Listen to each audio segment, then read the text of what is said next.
ಅಬ್ಬಾ ಯಾಕೆ ಹೊಡೆದೆ? ಇರೋ ದರಿದ್ರ ಸಾಲ್ದ ನಿನ್ಗೆ? ತಲೆ ಮೇಲೆ ಕೈ ಹೊತ್ಕೊಂಡ್ ಕೂತಿದ್ಯಾ? ಏನ್ ಮಾಡೋದ್ಯಾ? ಒಂದ್ ಐಡಿಯಾನು ಹೊಳಿತಾ ಇಲ್ಲ ನಂಗೆ. ಏನ್ ಮಾಡಿದ್ರು ವರ್ಕೌಟ್ ಆಗ್ತಿಲ್ಲ. ಈ ಸಲ ವರ್ಕೌಟ್ ಆಗತ್ತೆ. ಈ ಸಲ ಕೂಡ ಅನ್ಕೊಂಡಿದ್ದು ಆಗದೆ ಹೋದ್ರೆ ನಿನ್ನಂತ ದುರಾದೃಷ್ಟವಂತ ಈ ಭೂಮಿ ಮೇಲೆ ಇರಲ್ಲ. ವಿಷಯ ಹೇಳು. ಅದೃಷ್ಟನ ದುರಾದೃಷ್ಟನ ನಾನು ಹೇಳ್ತೀನಿ. ಆ ಅಜ್ಜಿ ದೇವಾಂಶ್ಗೂ ಅಖಿಲಂಗೂ ಮದ್ವೆ ಮಾಡ್ಬೇಕು ಅಂತ ನೋಡ್ತಿದ್ದಾರೆ. ನಿಜವಾಗ್ಲೂನಾ? ಹೌದು. ಆ ಅಜ್ಜಿ ಬರ್ತ್ಡೇ ದಿನಾನೇ ನಿಶ್ಚಿತಾರ್ಥ ಮಾಡಿಸ್ಬೇಕು ಅಂತ ದೊಡ್ಡದಾಗಿ ಪ್ಲಾನ್ ಮಾಡ್ತಿದ್ದಾರೆ. ಅವನ್ ಟೈಮ್ ಹೇಗಿದೆ ನೋಡು. ಮನೆಗೆ ಒಂದು ಹುಡುಗಿ ಬರದೆ ತಡ. ಅವನಿಗೆ ಕಟ್ಟಾಕಕ್ ನೋಡ್ತಾ ಇರ್ತಾರೆ. ನೀನು ಇದೆಯಾ ಸುಮ್ಮನೆ ವೇಸ್ಟ್. ನಿನ್ ತಲೆಗೆ ಇಷ್ಟೇ ಅರ್ಥ ಆಗೋದು. ಅಖಿಲನ್ ಜೊತೆ ಮದ್ವೆ ಆದ್ರೆ ಎರಡೇ ಮದ್ವೆ ಆಗಿರೋದ್ರಿಂದ ಆ ದೇವಾಂಶ್ ಅವನ ಅರ್ಹತೆನ ಕಳ್ಕೊಂತಾನೆ. ಅಧಿಕಾರನೆಲ್ಲ ಆಗ ದೇವಾಂಶ್ ಕಳ್ಕೊತಾನೆ. ಇವಾಗ ಅರ್ಥ ಆಗ್ತಾ ಇದೆ. ವೀಲ್ ಚೇರಲ್ಲಿ ಕೂತಿರೋ ನಿನ್ ಗಂಡ ಹೇಗೂ ಲೈನಲ್ಲಿ ಇಲ್ದೇ ಇರೋದ್ರಿಂದ ಉಳಿದಿರೋದು ನಾನೇ. ಮತ್ತೆ ರಾಣಿ ನ್ಯೂಸ್ ತಂದಿರದೆ ರಾಣಿ ಅಂದ್ಮೇಲೆ ಇನ್ನೂ ಡೌಟ್ ಪಡ್ತಿದ್ಯಲ್ಲ ನೀನು. ಹಾಗಿದ್ರೆ ರೆಡಿಯಾಗಿರು ಬಂಗಾರಿ. ದೇವಾಂಶ್ ಅಖಿಲ ಮದ್ವೆ ಆದ ತಕ್ಷಣ ನೆಕ್ಸ್ಟ್ ನಮ್ಮ ಮದ್ವೆನೆ.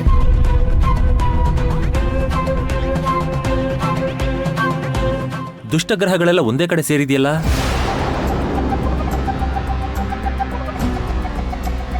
ದುಷ್ಟಗ್ರಹ ಅನ್ಬೇಡ ಬ್ರದರ್, ಅದೃಷ್ಟ ಗ್ರಹಗಳು ಅನ್ನು. ಅದೃಷ್ಟನ ನಿಮಗ? ಮುಖಾನ ಕನ್ನಡಿಲ್ ನೋಡ್ಕೊಂಡ್ರಾ? ಕರೆಕ್ಟೇ ಬಿಡು. ಅಷ್ಟು ಅದೃಷ್ಟ ಇದ್ದಿದ್ರೆ ನನ್ನ ಪರಿಸ್ಥಿತಿ ಹೀಗೆ ಯಾಕಿರ್ತಿತ್ತು? ನಿನ್ನ ಅದೃಷ್ಟಕ್ಕೆ ಏನಾಗಿದೆ? ಯಾವಾಗ್ಲೂ ನಿನ್ ಹಿಂದೆನೇ ಇರುತ್ತೆ ಬ್ರದರ್. ಈಗ ಅದೃಷ್ಟ ಅಂತ ಯಾಕಂದ್ವಿ ಅಂದ್ರೆ ಆ ವಿಷಯ ಯಾರಿಗೂ ಇನ್ನೂ ಗೊತ್ತಿಲ್ಲ. ಹೊಸದಾಗಿ ನಮ್ಮ ಮನೆಗೊಂದು ಹುಡುಗಿ ಬಂದಿದ್ದಾಳಲ್ಲ, ಅಖಿಲ. ಅಖಿಲಂಗೂ ಈಗ ಒಂಟಿಯಾಗಿರೋ ದೇವಾಂಶ್ಗೂ ಮದುವೆ ಮಾಡಬೇಕು ಅಂತ ಇಂದು ಅಜ್ಜಿ ಪ್ಲಾನ್ ಮಾಡ್ತಾ ಇದ್ದಾರೆ.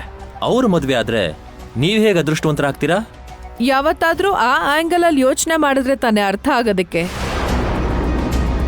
ಬ್ರದರ್ಗೆ ಯೋಚನೆ ಮಾಡೋ ಅವಶ್ಯಕತೆ ಇಲ್ಲ ಊರ್ಮಿಳಾ. ಯಾಕೆ ಅಂದ್ರೆ ಇವನ್ಗೆ ರಾಜ್ಯಾಧಿಪತಿ ಆಗೋ ಅರ್ಹತೆ ಇಲ್ವಲ್ಲ, ಅದಕ್ಕೆ. ರಾಜ್ಯಾಧಿಪತಿ ಅಂದ್ರೆ ಏನು ಬ್ರದರ್? ದೇವಾಂಶ್ ಎರಡನೇ ಮದ್ವೆ ಆದ್ರೆ ಅರ್ಹತೆ ಕಳ್ಕೊತಾನಲ್ವಾ. ನೀನು ಹೇಗೂ ಕಾಂಪಿಟೇಷನ್ ಅಲ್ಲಿಲ್ಲ. ಇನ್ನು ಉಳಿದಿರೋದು ನಾನೇ ಅಲ್ವಾ. ಅಂದ್ರೆ ನಾನೇ ರಾಜ್ಯಾಧಿಪತಿ ಆಗೋದು.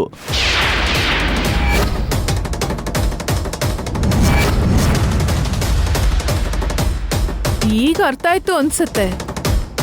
ವಾಯ್ಸ್ ಬರ್ತಿಲ್ಲ ಅಂದ್ರೆ ಯೋಚನೆ ಶುರು ಆಗಿರ್ಬೇಕು. ಈ ಸಲ ನೀನು ರಾಜ್ಯಾಧಿಪತಿ ಆಗೋದಿಕ್ಕೆ ಯಾವ ಗ್ರಹನೂ ಅಡ್ಡ ಬರಲ್ಲ.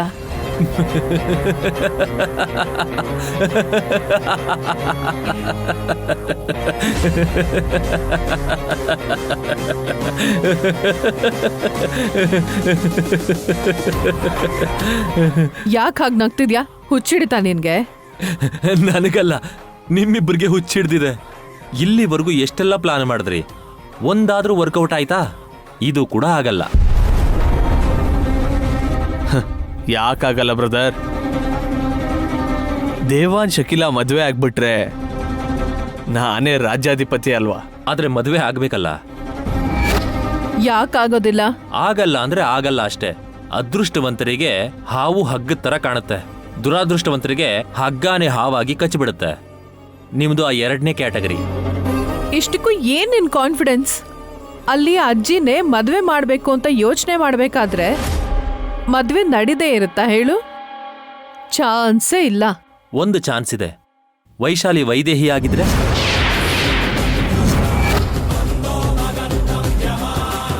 ಅವಳು ವೈಶಾಲಿ ಅಲ್ವಾ, ವೈದೇಹಿ ಹೇಗಾಗ್ತಾಳೆ? ಹಗ್ಗ ಹಾವಾದಾಗ ವೈಶಾಲಿ ವೈದೇಹಿ ಯಾಕಾಗಬಾರ್ದು? ನಿಮ್ಮ ದುರಾದೃಷ್ಟನ ಮನಸ್ಸಿನಲ್ಲಿ ಇಟ್ಕೊಂಡಾಗ ನನಗೆ ಯಾಕೋ ವೈಶಾಲಿನೇ ವೈದೇಹಿ ಅನಿಸ್ತಾ ಇದೆ. No doubt.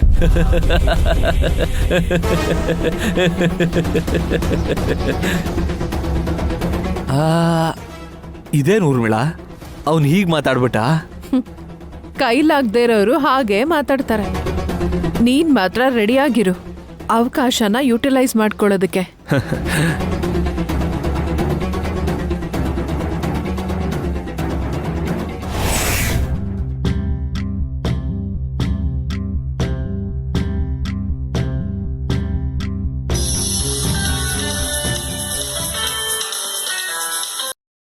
ಹಲೋ ಸೇತು, ನಾನು ಇಂದುಮತಿ ಮಾತಾಡ್ತಾ ಇರೋದು. ಅಮ್ಮ ನೀವಾ? ನಮಸ್ಕಾರಮ್ಮ. ನನ್ನ ಮೊಮ್ಮಗನಿಗೆ ನಿಶ್ಚಿತಾರ್ಥ, ಅರ್ಜೆಂಟ್ ಆಗಿ 2 ರಿಂಗ್ ಬೇಕು. ಸರಿಯಮ್ಮ, ಇವತ್ತೇ ತಂದ್ಕೊಡ್ತೇನೆ. ಇಲ್ಲೋಡು ಸೇಟು, ರಿಂಗು ಚೆನ್ನಾಗಿರ್ಬೇಕು, ಹುಡುಗ ಹುಡುಗಿ ಹೆಸರು ಕೂಡ ಇರಬೇಕು. ದಶರಥನ ಅಮ್ಮ ಅವ್ರ ಮನೆಯವ್ರ ಆರ್ಡರ್ ಅಂದ್ರೆ ಸಾಧಾರಣವಾಗಿ ಕೊಡಕ್ಕಾಗತ್ತೇನಮ್ಮ? ಅಲ್ಲದೆ ಎಂಗೇಜ್ಮೆಂಟ್ ಅಂತೀರಾ? ಚೆನ್ನಾಗಿರೋದೇ ತರ್ತೀನಿ ಬಿಡಮ್ಮ. ದಶರಥ ರಾಮವ್ರ ಮನೆಯಿಂದನಾ? ಅಂದ್ರೆ ಅಮ್ಮನ ಮನೆಯಿಂದನೇ? ಅಂದ್ರೆ ಇವಾಗ ಆ ಮನೇಲಿ ಎಂಗೇಜ್ಮೆಂಟ್ ಯಾರಿಗಿರೋದು? ಎಲ್ರೂ ಮದ್ವೆ ಆಗ್ಲೇ ಆಗೋಗಿದೆ. ಅಮ್ಮ, ಉಂಗ್ರದ ಮೇಲೆ ಹೆಸರು ಅಂತ ಅಂದ್ರಲ್ಲಮ್ಮ, ಗಂಡು ಹೆಣ್ಣು ಹೆಸರು ಹೇಳಿ. ದೇವಾಂಶ್. ದೇವಾಂಶ್. ಅಖಿಲ. ಅಖಿಲ. ದೇವಾಂಶ್ ಅಖಿಲ ಅಷ್ಟೇ ಅಲ್ವಾ ಅಮ್ಮ? ಅಷ್ಟೇ. ಸರಿ ಅಮ್ಮ.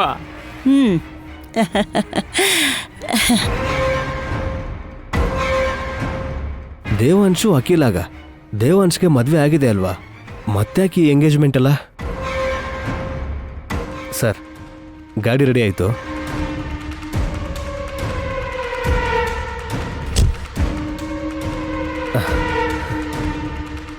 ಸರ್, ದಶರಥ ರಾಮ್ ಅವ್ರ ಮನೆಯಿಂದ ಏನೋ ಆರ್ಡ್ರ್ ಬಂದಂಗಿತ್ತು. ಹೌದು, ಅವ್ರ ಚಿಕ್ಕ ಮಗನ್ಗೆ ಎಂಗೇಜ್ಮೆಂಟು. ಆಲ್ರೆಡಿ ಅವ್ರಿಗೆ ಮದ್ವೆ ಆಗಿದೆಯಲ್ಲ ಸರ್? ಹೌದಪ್ಪ, ಆಗ್ಲೂ ನಾನೇ ರಿಂಗ್ ಕೊಟ್ಟಿದ್ದೆ. ಮದ್ವೆ ಆಗಿರೋರಿಗೆ ಮತ್ತೆ ಎಂಗೇಜ್ಮೆಂಟಾ ಸರ್? ಅದೆಲ್ಲ ನನಗೆ ಬೇಡದೇ ಇರೋ ವಿಷಯ. ನೀನು 100 ಮದುವೆ ಮಾಡ್ಕೊ, 100 ರಿಂಗ್ ಕೊಡ್ತೀನಿ. ನನ್ನ ವ್ಯಾಪಾರ ನನಗೆ. ಚೆನ್ನಾಗಿ ಮಾತಾಡ್ತೀಯ, ದೊಡ್ಡ ಹುಷಾರು.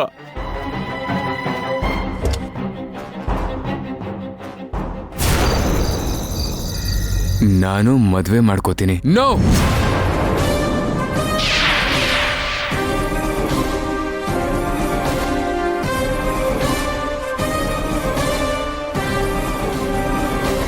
ಏನಿದು ನೀನು? ಏನಿದು? ನನ್ನ ನೀನ್ ಕೇಳ್ತೀಯೋ? ಓದಕ್ ಬರುತ್ತಾನೆ, ಓದು. ನಾನು ಮದುವೆ ಮಾಡ್ಕೋತೀನಿ. ಏನ? ನಾನ್ ಮದುವೆ ಮಾಡ್ಕೋತೀನಿ ಅಂತ ಹೇಳಿದ್ನಾ? ನೀನ್ ಹೇಳಲಿಲ್ಲ ಅಂತಾನೆ ಚೀಟಿಲ್ ಬರ್ದು ಹಾಕಿದ್ದೆ. ನಾನ್ ಮದುವೆ ಮಾಡ್ಕೊಳ್ತೀನಿ ಅಂತ ಬಂತು. ಹಾಗಾದ್ರೆ ನೀನೇ ಮಾಡ್ಕೋ.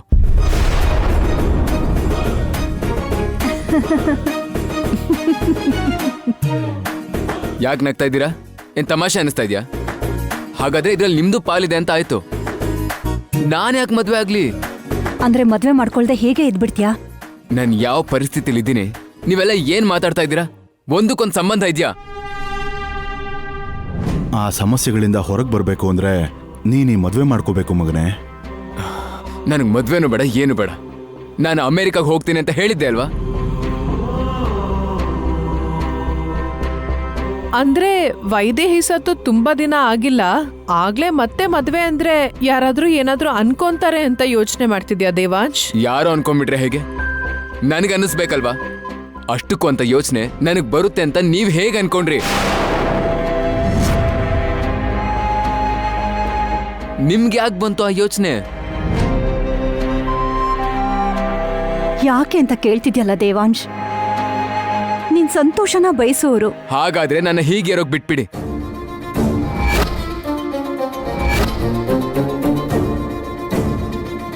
ಯಾಕೆ ಹೇಳ್ತಾ ಇದ್ದೀನಿ ಅಂತ ಅರ್ಥನೇ ಆಗ್ತಾ ಇಲ್ಲ.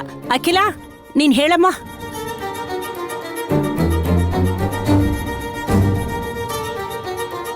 ನೀನ್ ಹೇಳ್ತೀಯ? ಅವಳು ಹೇಳಲ್ಲ.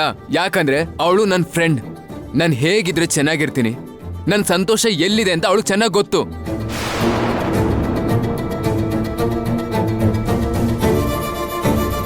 ನಾನು ನನ್ನ ಪಾಡಿಗೆ ಅಮೆರಿಕಾಗೆ ಹೋಗ್ಬೇಕಂತ ಇದ್ದೀನಿ. ಇನ್ಯಾರು ಮದುವೆಗಿದ್ವಿ ಅಂತ ಮಾತಾಡಬೇಡಿ ಅಷ್ಟೇ.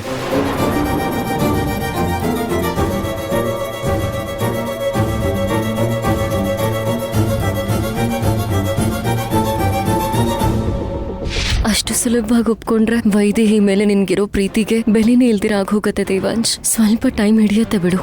ಆದ್ರೆ ನೀನ್ ಅಮೆರಿಕಾಗ್ ಹೋಗ್ತೀನಿ ಅಂತಿದ್ಯಲ್ಲ, ಅದೇ ನನ್ ಟೆನ್ಷನ್. ಇಂದು ಅಜ್ಜಿ ದೇವಾಂಶಿಗೆ ಬಲವಂತ ಮಾಡಿ ಹಿಂಸೆ ಮಾಡ್ತಿದ್ದೀವಿ ಅನ್ಸತ್ತೆ. ನಾನು ಹೊರಟು ಹೋಗೋದೇ ಒಳ್ಳೇದು ಅನ್ಸತ್ತೆ. ಎಲ್ಲಿಗೆ ಹೋಗ್ತೀಯ ನೀನು? ಅವನ್ ಕಂಡ್ರೆ ಇಷ್ಟ ಅಂತೀಯ. ನೀನ್ ಅವನ ಮದುವೆ ಆಗೋದು ಅವನಿಗೂ ಹಾಗೂ ಕುಟುಂಬಕ್ಕೂ ಮುಖ್ಯ ಆಗುತ್ತಾ? ಏನೇ ಆದ್ರೂ ಈ ಮದುವೆ ಆಗ್ಲೇಬೇಕು. ಅಂದ್ರೆ ಬಲವಂತ ಮಾಡ್ತಿದ್ದೀವೇನೋ ಅಂತ. ನೋವಲ್ಲಿರೋಂಥವ್ರು ತಮ್ಮ ಭವಿಷ್ಯದ ಬಗ್ಗೆ ಯೋಚನೆ ಮಾಡಲ್ಲಮ್ಮ. ಒಬ್ಬರ ನಿರ್ಧಾರ ಸರಿಯಾಗಿದ್ರೆ ಬಲವಂತವಾಗಾದ್ರೂ ಒಪ್ಪಿಸ್ಬೇಕಾಗತ್ತೆ. ಅಖಿಲನ್ನೇ ಮದ್ವೆ ಮಾಡ್ಕೊಂತ ಹೇಳ್ತೀವಿ ಅನ್ನೋದು ಗೊತ್ತಿಲ್ವಲ್ರಿ? ಗೊತ್ತಾದ್ರೆ ಒಪ್ಕೋತಾನೆ. ಸರಿ, ಬನ್ನಿ ಊಟ ಮಾಡೋಣ.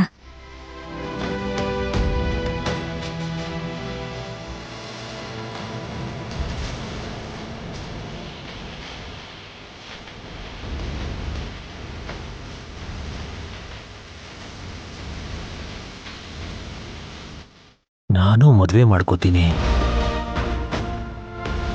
ಅಜ್ಜಿ ಏನು 2ನೇ ಚೀಟಿಲು ಮದುವೆ ಮಾಡ್ಕೋತೀನಿ ಅಂತ ಬರೆದಿದೆ. ಏನು ಅಜ್ಜಿ 2ನೇ ಚೀಟಿನಲ್ಲೂ ಅದೇ ಮ್ಯಾಟ್ರ್ ಬರೆದಿದ್ದಾರೆ ಅಂತನಾ? ಹಾಗೆ ಬರೀತಾರೆ. ಯಾಕೆ ಅಂದ್ರೆ ಹೇಗಾದ್ರೂ ಮಾಡಿ ಮದ್ವೆ ಮಾಡಿಸ್ಬೇಕು ಅಂತಿದಾರಲ್ಲ, ಅದಕ್ಕೆ. ಈ ಮದ್ವೆ ಖಂಡಿತವಾಗ್ಲೂ ನಡೆಯುತ್ತೆ. ವಾಲಿ ರಾಜಾಧಿಪತಿ ಆಗೋದು ಕೂಡ ಫಿಕ್ಸ್. ಆಯ್ತು ಸುಮ್ನಿರು. ಏನಂದೆ? ಏನೂ ಇಲ್ಲ, ಊಟ ಮಾಡ್ದ ಅಂದೆ. ಊಟ ಮಾಡಿ ಮಲ್ಕೋ.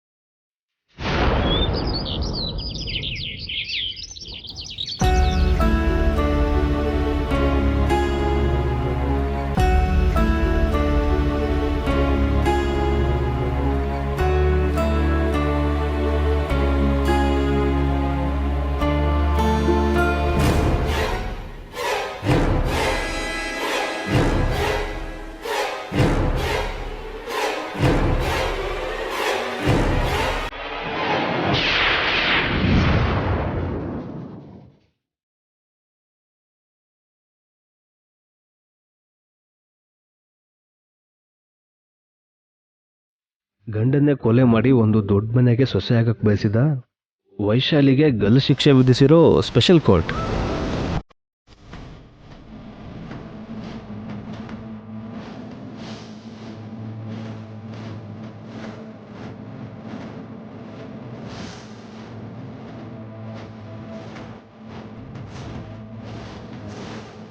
ನೋಡೋಕೆ ಅವಳ ಥರನೇ ಇರೋ ದಶರಥ ರಾಮ ಅವರ ಚಿಕ್ಕ ಸೊಸೆ. ದೇವಂಶ ಅವ್ರ ಹೆಂಡತಿ ವೈದೇಹಿ ಸತ್ತಿದ್ರಿಂದ ಆ ವೈದೇಹಿ ನಾನೇ ಅಂತ ಆ ಕುಟುಂಬಕ್ಕೆ ಮೋಸ ಮಾಡಿ ಶಿಕ್ಷೆಯಿಂದ ತಪ್ಪಿಸ್ಕೊಳಕ್ ನೋಡಿದ್ಲು.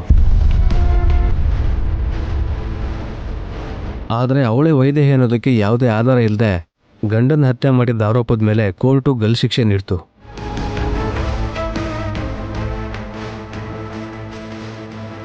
ಅಂದ್ರೆ ವೈದೇಹಿ ದಶರಥ ರಾಮ ಅವ್ರ ಸೊಸೆನಾ? ನಮ್ಮಮ್ಮ ಕೌಸಲ್ಯ ದೇವಿ ಸೊಸೆನಾ? ಅಂದ್ರೆ ನಮಗೆ ಅದಕ್ಕೆ ಆಗ್ಬೇಕು ಇವರು.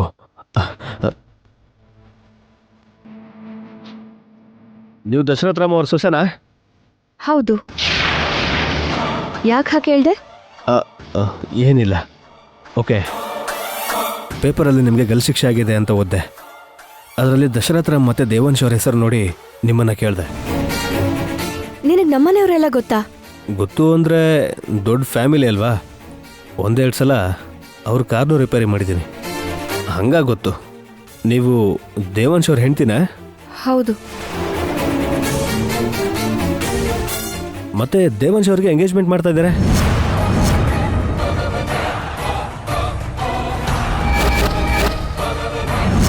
ಅವ್ರಿಗೆ ನಿಶ್ಚಿತಾರ್ಥ ಮಾಡ್ತಿದ್ದಾರಾ? ಹೌದು.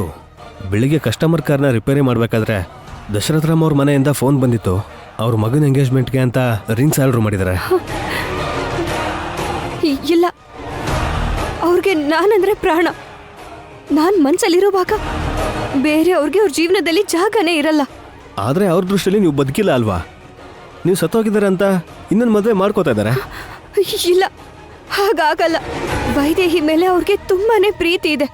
ಅಷ್ಟಕ್ಕೂ ಯಾರು ನಿಶ್ಚಿತಾರ್ಥಕ್ಕೋಸ್ಕರ ಆ ರಿಂಗ್ ಆರ್ಡರ್ ಮಾಡಿದ್ರು ಅವ್ರಿಗೋಸ್ಕರನೇ ಅಂತ ಅದು ಹೇಗೆ ಹೇಳ್ತೀಯಾ? ಹೇಗೆ ಅಂದ್ರೆ ರಿಂಗ್ ಮೇಲೆ ಅವ್ರ ಹೆಸರು ಬರೆಯಕ್ಕೆ ಹೇಳಿದ್ರು.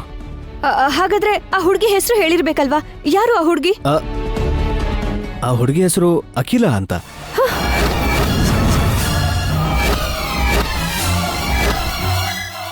ಡೆಲ್ಲಿ ಲಾಯರ? ನಿಮಗೆ ಗೊತ್ತಾ? ಯಾಕೆ ಗೊತ್ತಿಲ್ಲ. ನಾನು ವೈದೇಹಿ ಅಲ್ಲ, ವೈಶಾಲಿ ಅಂತ ನಿರೂಪಿಸೋದಕ್ಕೆ ಅಂತ ಡೆಲ್ಲಿಯಿಂದ ಬಂದಿರೋ ಲಾಯರು. ಅವ್ರ ಚಿಕ್ಕ ವಯಸ್ಸಿನ ಕ್ಲಾಸ್ಮೇಟ್, ಫ್ರೆಂಡ್ ಅಂತೆ. ಬಂದಿದ್ದ ದಿನದಿಂದ ಅವ್ರ ಮೇಲೆ ಬಿದ್ದು ಮಾತಾಡ್ತಾ ಇದ್ದಾಗ ಫ್ರೆಂಡ್ ಅಂತಿದ್ದಾಳಲ್ವಾ, ಕ್ಲೋಸ್ ಇರ್ಬೋದೇನೋ ಅಂತ ಅನ್ಕೊಂಡೆ. ಆದ್ರೆ ಕೇಸ್ ಮುಗಿತಿದ್ದ ಹಾಗೆ ಡೆಲ್ಲಿಗೆ ವಾಪಸ್ ಹೋಗದೆ ಇಲ್ಲೇ ಉಳ್ಕೊಂಡಾಗ ಅನುಮಾನ ಬಂತು. ಅಷ್ಟಕ್ಕೂ ಇವಳು ಬಂದಿರೋದು ಕೇಸ್ಗೋಸ್ಕರ ಅಲ್ಲ, ನನ್ನ ಗಂಡನ್ಗೋಸ್ಕರ. ಇವಾಗ ಏನು ಮಾಡ್ತೀರಾ ಮತ್ತೆ? ನಾನೇ ವೈದೇಹಿ ಅಂತ ನಂಬಿಸೋದಕ್ಕೆ ಇನ್ನು 4-5 ವರ್ಷ ಬೇಕಾದ್ರೂ ಕಾಯ್ಬೋದು. ಆದ್ರೆ ನನ್ ಗಂಡನ್ನ ಕಿತ್ಕೊಂಡು ಹೋಗ್ತಿದ್ದಾಳೆ ಅಂದ್ರೆ ಮಾತ್ರ ಒಂದು ಕ್ಷಣ ಕೂಡ ನಾನು ಸುಮ್ಮನೆ ಇರೋದಿಲ್ಲ. ಇವಾಗ್ಲೇ ಹೋಗಿ ಆ ಡೆಲ್ಲಿ ಲಾಯರ್ಗೆ ಒಂದ್ ಗತಿ ಕಾಣಿಸ್ತೀನಿ.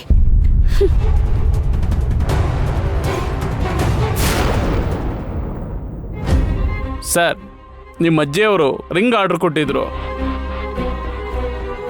ತಗೊಳ್ಳಿ. ಬರ್ತೀನಿ ಸರ್.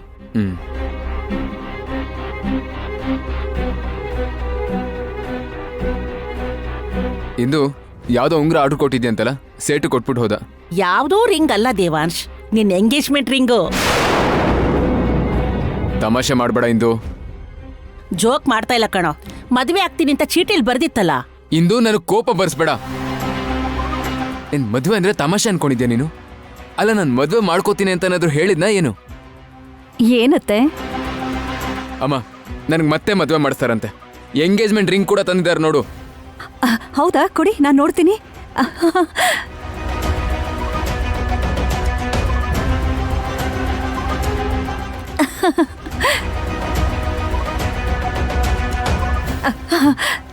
ತುಂಬಾ ಚೆನ್ನಾಗಿದೆ ಅತ್ತೆ, ನೋಡಿ.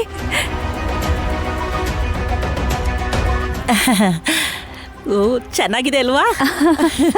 ಅಮ್ಮ, ನಾನೇನ್ ಹೇಳ್ತಾ ಇದ್ದೀನಿ, ನೀನೇನ್ ಮಾಡ್ತಾ ಇದೀಯಾ? ನನ್ನ ಜೀವನದಲ್ಲಿ ವೈದೇಹಿ ಬಿಟ್ರೆ ಇನ್ಯಾರಿಗೂ ಜಾಗ ಕೊಡಲ್ಲ ಅಂತ ಹೇಳ್ತಾ ಇದ್ದೀನಿ ನಾನು. ನಿಮ್ಗೆ ಯಾರಿಗೂ ಅರ್ಥ ಆಗ್ತಿಲ್ವಾ? ಹುಡುಗಾಟ ಮಾಡೋಕ್ ಕೂಡ ಮದುವೆ ವಿಷಯ ಎತ್ತಬೇಡಿ ನೀವು. ಅವತ್ತು ನಿನ್ನ ಬೇರೆ ಮದ್ವೆ ಮಾಡ್ಕೋ ಅಂತ ಹೇಳ್ದಾಗ ವೈದೇಹಿ ಇದ್ದಾಳೆ ಬೇಡ ಅಂತಂದೆ, ಅರ್ಥ ಆಯ್ತು. ಆದ್ರೆ ಈಗ ವೈದೇಹಿ ಇಲ್ವಲ್ಲ ದೇವಾಂಶ್, ಮದ್ವೆ ಮಾಡ್ಕೋಬಹುದಲ್ಲ? ಇಲ್ಲ ಅಂತ ಯಾರತ್ಗೆ ಹೇಳಿದ್ದು? ಇಲ್ಲೇ ನನ್ನ ಮನ್ಸಲ್ಲಿದ್ದಾಳೆ. ಹಾಗಿದ್ರೆ ವೈದೇಹಿನೇ ಕೇಳೋ. ನನಗೋಸ್ಕರ ಒಂಟಿಯಾಗಿ ಅಳ್ತಾ ಕೂತಿರ್ಬೇಡ, ಮದ್ವೆ ಮಾಡ್ಕೊಂಡು ಸಂತೋಷವಾಗಿರು ಅಂತ ಹೇಳ್ತಾಳೆ. ಯಾಕಂದ್ರೆ ಯಾವಾಗ್ಲೂ ಅಷ್ಟೇ, ನೀನ್ ಸಂತೋಷವಾಗಿರ್ಬೇಕನ್ನೋದೇ ವೈದೇಹಿ ಆಸೆ, ಅಳ್ತಾ ಕೂತಿರೋದಲ್ಲ. ಇದು ನನ್ಗೇನ್ ಮಾಡ್ಬೇಕೋ ಗೊತ್ತಾಗ್ತಾ ಇಲ್ಲ. ನೆನ್ನೆ ನೋಡಿದ್ರೆ ಚೀಟಿ ಎತ್ತಿಸ್ದೆ, ಇವತ್ ನೋಡಿದ್ರೆ ಉಂಗ್ರ ತರಿಸಿದ್ಯಾ? ಹುಡುಗಿನೂ ಆಗ್ಲೇ ನೋಡ್ಬಿಟ್ಟಿದ್ಯಾ ಹೇಗೆ? ಅಲ್ಲ, ಯಾವಾಗಿಂದ ಪ್ಲಾನ್ ಮಾಡ್ಕೊಂಡಿದ್ಯಾ ನೀನು? ನಾನೇನೋ ಹುಡುಗಿನ ನೋಡುತ್ತೇವಾ, ನೀನ್ ನೋಡ್ಕೊಂಡಾಗಿದ್ಯಲ್ಲ. ನಿನ್ಗೆ ಹುಚ್ಚಿಡಿದಿದೆ ಅನ್ಸುತ್ತೆ ಇಂದು. ನಾನ್ ಹುಡುಗಿ ನೋಡೋದು ಅಂದ್ರೇನು? ಅದೇ ಕಂದ, ಸಣ್ಣ ವಯಸ್ಸಿಂದ ನೀನ್ ನೋಡ್ತಿರೋ ಅಂತ ಹುಡುಗಿನೇ ಅಖಿಲ.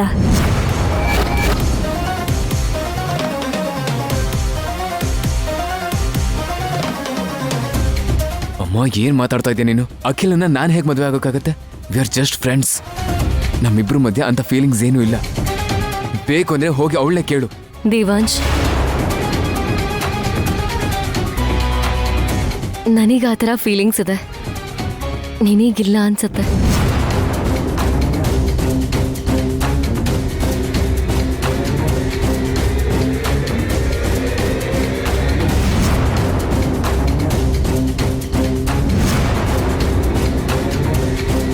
ಚಿಕ್ಕ ವಯಸ್ಸಿಂದ ನಾವಿಬ್ರು ಫ್ರೆಂಡ್ಸ್.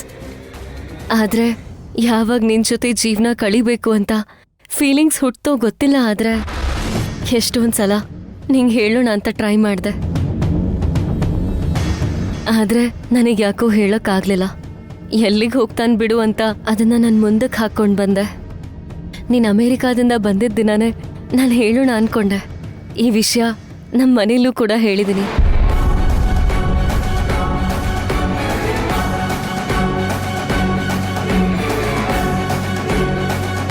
ಆದ್ರೆ ನೀನು ಬಂದ ತಕ್ಷಣ ವೈದೇಹಿನ್ ನೋಡಿ ಇಷ್ಟಪಟ್ಟೆ. ಅದಕ್ಕೆ ಇಲ್ಲಿರೋದು ಸರಿ ಅಲ್ಲ ಅಂತ ಡೆಲ್ಲಿಗೆ ಹೊರಟೋದೆ. ಆದರೆ ಈಗ ವಾಪಸ್ ಬಂದಮೇಲೆ ಮತ್ತೆ ನನಗೆ ಡೆಲ್ಲಿಗೆ ಹೋಗಬೇಕು ಅನ್ನಿಸ್ತಿಲ್ಲ ದೇವಾಂಶ್. ನೀನು ಸಂತೋಷವಾಗಿದ್ದರೆ ನಾನು ನಿನ್ನಿಂದ ದೂರ ಇರಬಹುದೇನೋ, ಆದರೆ ದುಃಖದಲ್ಲಿ ನಿನ್ನ ಬಿಟ್ಟು ಹೋಗೋ ಮನಸ್ಸಿಲ್ಲ. ಇದೇ ಥರ ಯಾವಾಗಲೂ ಜೊತೆಲಿರಬೇಕು ಅನ್ಸುತ್ತೆ.